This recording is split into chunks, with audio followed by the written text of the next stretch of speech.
Here on this video I will show how to clean sofa as example of cleaning textiles with Miele Ecoline Classic C1 vacuum cleaner.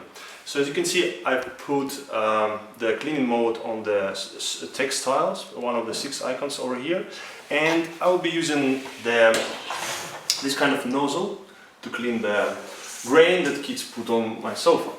So let's go.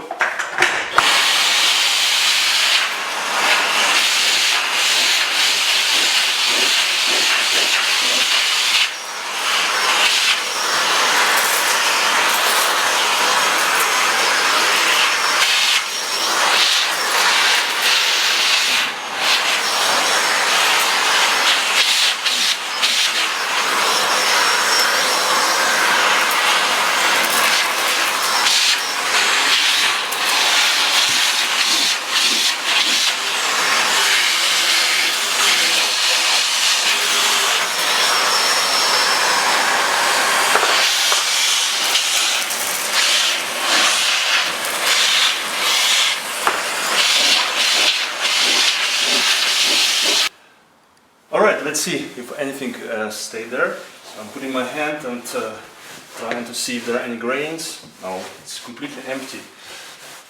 Actually, it doesn't even smell like coffee.